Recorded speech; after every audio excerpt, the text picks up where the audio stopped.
저는 20대 때 제 신앙에 대해서 자신이 있었습니다. 이 세상에서 가장 중요한 건 믿음이라고 생각했고, 교회를 섬기는 일이 세상의 그 어떤 일들보다 가치 있는 일이라고 믿었습니다.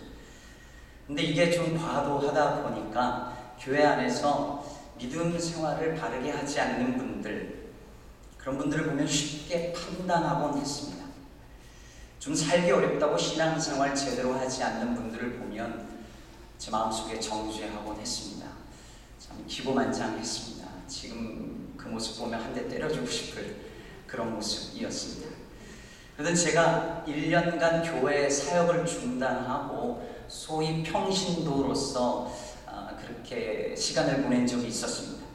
그때도 저는 제 믿음을 제가 전도사 사역할 때만큼, 아니 그 이상으로 잘 지켜낼 수 있을 거라고 굳게 확신했습니다. 근데 아무도 저를 모르는 곳에서 1년 동안 신앙생활을 하면서 저는 제 신앙의 현 주소를 확인할 수 있었습니다. 제 믿음이라는 게 금방 무너져 버리고, 그리고 제가 가치 있다고 믿었던 것들을 쉽게 포기해버리는 제 모습에 놀란 적이 있었습니다. 오늘 함께 살펴볼 예수님의 비유는 바로 저 같은 사람을 위한 주님의 말씀입니다. 예수님이 오늘 천국을 혼인잔치에 비유하십니다. 당시 유대인들에게 아주 매우 익숙한 이야기였을 것입니다.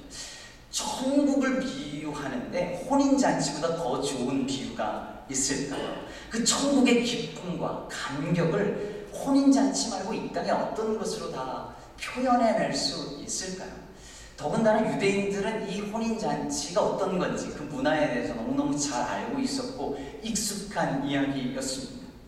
그런데 우리가 이때까지 계속해서 예수님의 비유를 살펴보면서 아시겠지만 예수님의 비유 속에는 언제나 익숙한 것만 있는 게 아니라 낯선 것이 들어 있습니다.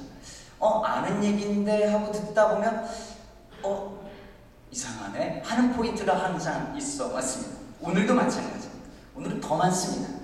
일단 왕이 아들 혼인잔치를 펼쳐놓고 사람들을 초대했는데 거기에 가기 싫어했다? 안 간다? 거절한다? 이것부터 뭔가 이상합니다.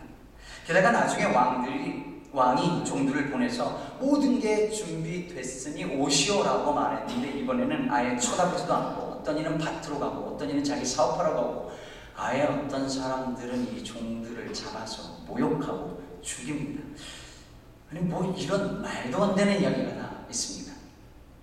이제 분노한 왕이 군대를 보내서 그 살인한 자들을 진멸하고 그 도시를 불사릅니다. 이 결혼 이야기의 출발은 기쁘고 이렇게 핑크빛이고 막 이랬는데 이 이야기가 점점 살벌하고 핏빛으로 바뀌어져 갑니다. 엽기적이 됩니다. 결국 이 왕이 종들에게 명해서 거리로 나가서 아무나 다 데려와서 잔치집을 치우라라고 명합니다. 그래서 이 종들이 선한 자, 악한 자 할 것 없이 다 데려다가 잔치집을 치웁니다. 이 비유에서 가장 이해하기 힘든 부분은 또 마지막입니다. 오라고 해서 왔는데 예보가 안 입은 그 한 사람을 잡아가지고 손발을 묶어서 바깥에다가 던져버립니다. 쫓아버립니다. 이건 또 무슨 황당한 시츄에이션일까요? 예수님이 이 익숙하고도 낯선 이야기를 통해서 무슨 메시지를 하려고 하는 것일까요? 우리 먼저 예수님이 이 비유를 누구에게 하신 말씀인지 그것부터 출발해야 합니다. 기억하시죠? 지난 2주 동안의 말씀을 드렸었습니다. 예수님이 성전에서 장사하는 이들을 쫓아내시고 그 상을 뒤엎으시고 나니까 그 사건 뒤에 대제사장들과 바리새인들이 찾아왔습니다. 성전에서 가르치고 있는 예수님을 찾아와서 묻습니다. 너는 무슨 권위로 이런 일을 하느냐? 누가 너한테 이런 권한을 주었느냐라고 묻습니다. 그래서 예수님이 그들에게 직접적인 대답은 하지 아니하시고 비유를 3가지를 말씀하십니다. 첫 번째는 2 아들에 관한 비유였고, 두 번째는 지난주에 했던 포도원 농부들에 관한 비유였고, 그리고 오늘 이 3번째 이 비유를 말씀하는 것입니다. 그래서 이 비유의 1차적인 대상은 대제사장들과 바리새인들입니다. 그래서 메시지가 굉장히 강하고 또 챌린징하다고 말씀드렸습니다. 3주째 저도 설교하기 굉장히 힘듭니다. 자, 이제 이 비유의 1차 대상자가 누군지 알았으니까 이제는 주님이 왜 이런 말씀을 하셨는지를 살펴보아야 합니다. 어떤 임금이 자기 아들의 혼인잔치를 베풀고 종들을 시켜서 초청한 사람들을 이제 불러오게 합니다. 3절에서 알 수 있듯이 이 잔치는 초대받은 사람이 참석할 수 있는 잔치였습니다. 한국에서 아는 사람이 결혼하면 비록 초대장 못 받아도 가잖아요. 가서 축하해주고 축의금 내고 밥 먹고 오잖아요. 축의금 내고 결혼식 안 보고 바로 밥 먹으러 가기도 하지만 말입니다. 지금이야 한국 결혼식장에서 요즘 갔더니 이렇게 스티커 붙여주거나 손바닥에 도장을 찍어주더라고요. 그래서 밥 먹은 거 확인하는 거죠. 인정머리 없게 싫어. 예전에 학생 때는 모르는 사람 결혼식에 그냥 툭툭 들어가서 국수 먹고 나오곤 했었습니다. 옛날에 혼자서 여행 다닐 때 자주 그랬습니다. 근데 미국 오니까 다르더라고요. 인비테이션 only입니다. 그죠? 초대 안 받은데 들어가서 먹고 있는 사람 본 적이 없습니다. 초대받아야 갈 수 있습니다. 어떤 잔치에 초대를 받는다는 것은 하나의 특권입니다. 반대로 가고 싶은데 초대받지 못했다는 것은 그 특권에서 소외된다는 것을 의미합니다. 근데 이런 특권을 받고도 왜 이 사람들은 그 잔치에 가지 않았을까요? 5절에 보니까 한 사람은 자기 밭으로 가고 어떤 사람은 자기 사업 때문에 갔다고 합니다. 누가복음에 장가 가야 해서 못 간다고 말합니다.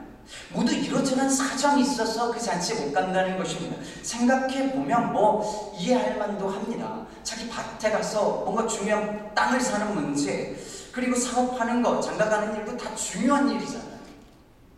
중요하지 않은 게 아닙니다. 중요한 일을 앞두고 꼭 잔치집에 가야 하는 건 아니잖아요. 근데 문제는 이 사람들이 이미 그 잔치에 초대에 가겠다고 응답했던 사람들이라는 데 있습니다. 오늘 말씀 3절에 보면 그 청한 사람들을 혼인잔치에 오라 했다라고 말합니다.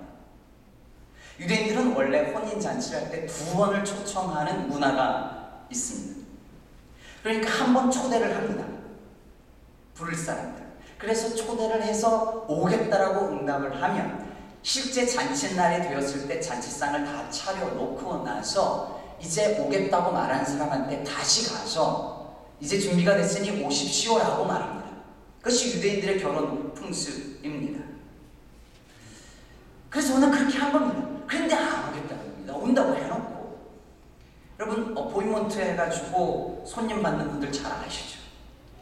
온다고 약속해서 준비 다 해놓고 기다리고 이렇게 해놨는데 안 오는 겁니다.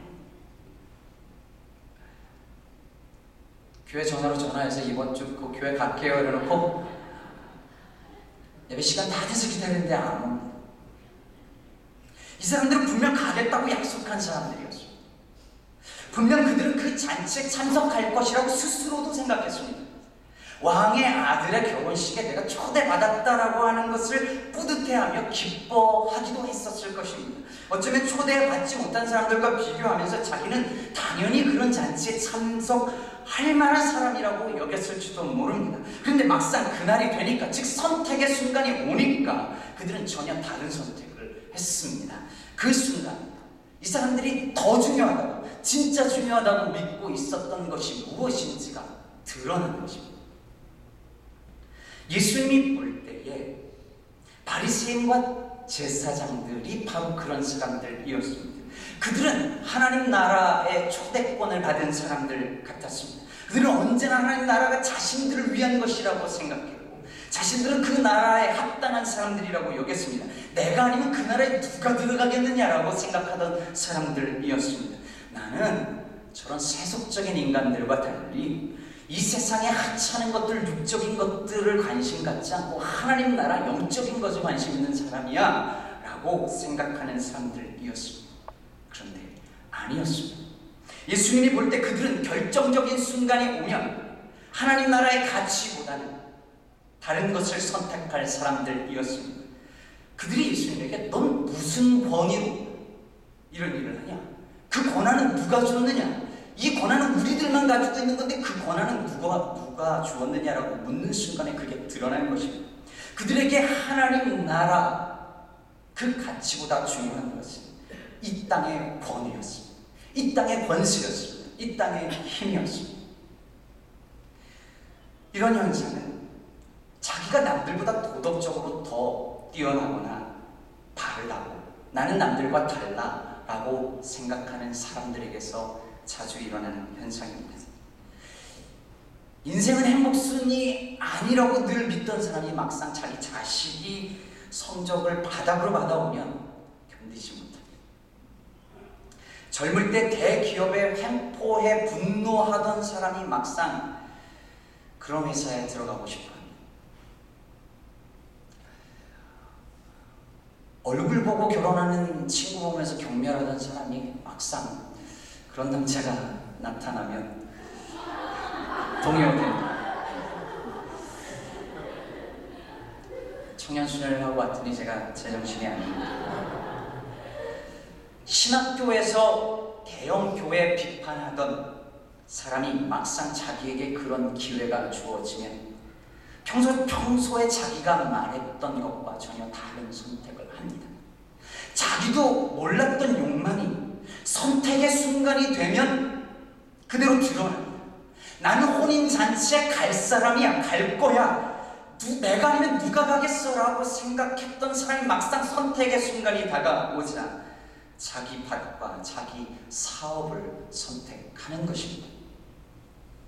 예수님이 이것을 폭로하는 것입니다. 너희가 평소에는 천국이 가장 중요한 것처럼 말하지만 사실 너희에게 가장 중요한 것은 이 세상이지 않느냐. 너희가 하나님 나라의 가치가 가장 소중한 것이라고 믿고 그렇게 말하지만 사실 너희 마음속에는 세상에 대한 욕망으로 가득 차 있지 않느냐. 하나님 한 분이면 족하다라고 너희가 말하고 매일 예배 가운데 그렇게 고백하지만 사실 속마음은 더 누리고 싶고 더 인정받고 싶어 하지 않느냐. 주님께서 묻고 계시는 것입니다. 너희들은 혼인잔치에 초대에 응해 놓고 나서 막상 선택의 순간에서는 참여하지 않은 사람들과 같다라고 말씀하는 것입니다. 여러분, 이 사람들 얘기 어디서 많이 들은 것 같지 않습니까? 다 잊어버리셨습니까? 2주 전에 포도원에 가서 아버지가 일하라고 했더니 해놓고 막상 가지 않은 그 첫째 아들과 같습니다. 예수님은 그 맥락에서 또 비유의 말씀을 하는 것입니다. 그는 평소에, 이 첫째 아들은 평소에 늘 순종하고 아버지의 말은 늘 이해하던 아들이었는데 막상 아버지가 정말로 원했던 것은 하지 않았습니다. 오늘 비유 속에 이 사람들은 초대장을 받아서 갈 것이라고 예했지만 막상 혼인잔치에는 가지 않았습니다. 바리새인들과 제사장들은 율법에 언제나 예하며 하나님 나라가 가장 소중한 사람들인 것처럼 믿고 그들도 그렇게 선포하며 살았지만 막상 선택의 순간이 왔을 때 예수의 복음을 거절한 것입니다. 지난 8월 15일은 광복 68주년이 되는 날이었습니다. 광복절을 맞아서 한국의 역사자이신 이만열 교수 장로께서 해방의 역사 신학이라는 글을 쓰셨는데 읽으면서 참 많은 것을 느끼고 반성했습니다. 해방 이후 우리 민족의 역사를 성경의 출애굽 사건을 통해서 되짚어 보는 그런 글이었습니다. 유대인들은 400년 동안 종살을 하면서 자유를 잃고 살던 사람들이었죠. 근데 하나님이 그들의 부르짖음을 들으시고 그들을 해방시켜 주십니다. 그래서 그들은 이제 자유롭게 예배하겠다고 광야로 떠납니다. 근데 그들이 광야에서 제대로 먹지 못하고 제대로 입지 못하고 힘든 상황이 되자 뭐라고 말합니까? 차라리 애굽에서 종살이 할 때가 낫다라고 말합니다. 자유가 없어도 비록 종으로 살아도 그땐 그들이 먹여주고 입혀주었으니까 차라리 그때가 더 나았다는 것입니다. 주님이 주신 자유를 그걸 가지고 마음껏 예배하는 것을 위해서 나선 사람들이었지만 막상 고난이 오자, 막상 선택의 순간이 오자 그들은 자유, 예배, 이와 같은 가치보다 먹을 것을 선택했습니다. 이것은 우리나라의 역사와는 다르지 않습니다. 해방을 통해 자유를 얻었지만 우리 민족은 가난했습니다. 전쟁을 겪으면서 더 가난해졌습니다. 말 그대로 찢어지게 가난했습니다. 그 속에서 사람들은 그토록 그리워했던 자유보다 경제적인 풍요가 더 낫다라고 생각하기 시작했습니다. 비록 자유가 없을지도, 심지어 비록 복제라 할지라도 잘 먹고 잘 살게 해주면 그것이 낫다라고 생각했습니다. 그리고 그런 생각은 심지어 이제 그런 가난에서 벗어난 지금까지도 우리 사회를 지배하고 있습니다. 사랑하는 성도 여러분, 그것이 우리의 모습 아닐까요? 예수를 믿는다고 하면서도 사실은 돈의 능력을 더 믿습니다. 천국을 바라본다고 하면서 이 세상 가치에 더 목을 맵니다. 하나님 나라 백성이라고 그것을 자랑스럽게 말하면서 사실은 미국 시민권을 더 자랑스럽게 여기지는 않느냐 하는 것입니다. 물론 아니라고 생각했습니다. 이 사람들도 자기는 혼인잔치가 더 중요하다고 생각했고 거기에 갈 거라고 생각했습니다. 그러나 막상 결정해야 하는 순간이 오자 그들은 그 초대장을 거절했습니다. 왕이 보낸 다른 종들을 잡아 모욕하고 죽이기까지 했습니다. 그래서 왕이 노해서 그들을 직면 종들을 시켜서 나가서 길거리에 나가서 사람들을 불러 모아서 그들로 하여금 잔치를 채우게 합니다. 여러분, 이것도 어디서 많이 듣던 얘기 아닙니까? 지난주에 포도원 비유하였죠. 열매를 달라 해서 종들을 보냈더니 그 종들을 때리고 모욕합니다. 아들을 보냈더니 죽입니다. 그래서 군대를 보내서 그들을 진멸하고 다른 농부들을 세웁니다. 오늘도 마찬가지입니다. 초대에 응하지 않은 자들, 초대하러 온 종들을 죽인 그들을 대신해서 다른 사람들을 잔치집에 채웁니다. 어릴 때 태양계 행성들 중에 맨 끝에 뭐가 있었죠? 명왕성이 있었죠. 기억 안 나십니까? 수금지, 화목토, 천해명 다 외웠었잖아요. 이 태양계 행성의 맨 마지막에 명왕성이 있었습니다. 명왕성은 태양계 행성에 항상 그 자리에 있어야 할 것이라고 누구나 다 그렇게 생각했습니다. 근데 2006년 8월에 열린 국제천문연맹 총회에서 명왕성은 이제 그 행성의 자격을 박탈당하고 퇴출됩니다. 행성으로서의 자격에 합당하지 않다고 결론을 내린 것이죠. 이제 명왕성 없습니다. 모르는 표정으로 보이시나요? 당연히 그 자리가 합당하다고 여겨지던 사람들이 포도원에서, 그리고 혼인잔치에서, 그리고 하나님 나라에서 합당하지 않다고 자리를 뺏깁니다. 오늘 말씀 8절에 보면 혼인잔치는 준비되었으나 청한 사람들은 합당하지 아니하다라고 말합니다. 그리고 그 자리에 이제까지 전혀 합당하다고 여겨지지 않던 사람들이 그 자리를 채웁니다. 종들이 거리로 나가서 선한 자나 악한 자나 누구나 할 것 없이 다 불러서 그 혼인잔치를 채웁니다. 유대인들은 하나님 나라의 잔치가 그 천국이 바로 자기들을 위한 것이라고, 우리가 초대장을 받은 사람들이라고 여겼습니다. 그들 역시 하나님의 나라는 자기들의 것이라고 믿었고 그 나라에 들어갈 것이라고 생각했습니다. 그러나 막상 그 나라가 가까이 왔을 때 그들은 받아들이지 않았습니다. 하나님 나라 그 자체였던 예수께서 오셔서 회개하라 천국이 가까웠느니라 라고 말했지만 그들은 그 복음을 거절했습니다. 결국 이 복음이 그 거절했던 유대인들을 넘어서 이방인에게로, 그리고 저와 여러분에게로 전해진 것입니다. 자격도 없고 죄로 가득하고 늘 말씀에 대해서 아니요 하던 우리를 주님께서 부르신 것입니다. 너희 모든 목마른 자들아 물러나오라. 돈 없는 자도 오라. 수고하고 짐진 자들아 다 내게로 오라. 죄인이어도 오라. 악인이어도 오라. 가난한 자도 오라. 부유한 자도 오라. 다 내게로 오라. 여기에 은혜가 있습니다. 이 완전한 은혜의 부르심에 응답하고 그 잔치에 참여하는 저와 여러분 되시기를 바랍니다. 자, 모든 기회는 이렇게 끝나는 줄 알았습니다. 예수께서 이 세 가지 비유를 통해서 권위 따지기 좋아하는 유대 지도자들에게 너희는 천국에 합당하지 않다라고 말씀하시면서 너희가 아닌 다른 사람들이 그 나라 잔치에 들어갈 것이라고 말씀하시면서 이 이야기는 끝나는 줄 알았습니다. 그런데 아니었습니다. 반전이 기다리고 있었습니다. 임금이 아들의 혼인잔치에 온 사람들을 보려고 나아갑니다. 그랬더니 거기에 예복을 입지 않은 한 사람이 보였습니다. 그에게 왜 예복을 입지 않느냐고 물었더니 유구무원입니다. 결국 그는 손발이 묶여서 쫓겨납니다. 아니, 길에서 갑자기 초대받고 아무나 오라 그래서 왔는데 예복을 안 입었다고 쫓겨나는 게 말이 되냐고 물을 수 있습니다. 하지만 임금이 초대한 사람이 이걸 모를 리가 없지요.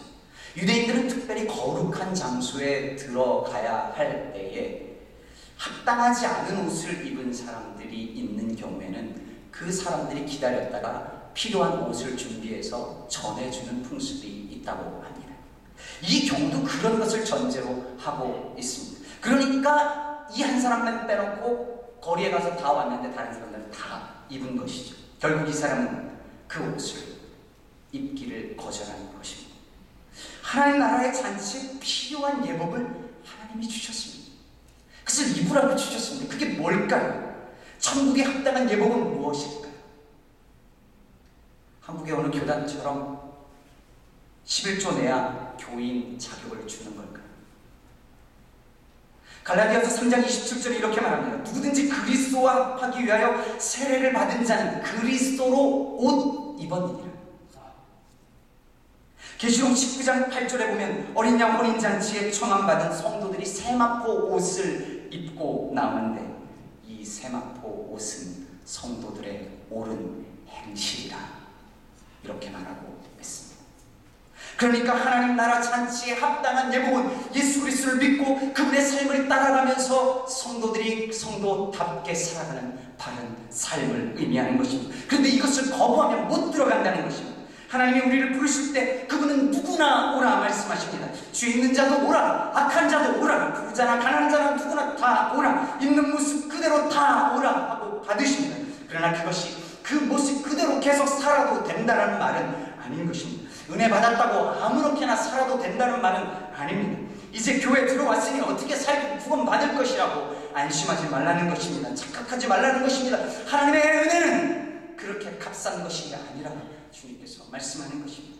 그러므로 오늘 비유는 두 그룹의 사람들 모두에게 경고하고 있습니다. 첫째로 나는 하나님 나라에 당연히 갈 것이라고 믿었지만 결정적인 순간에는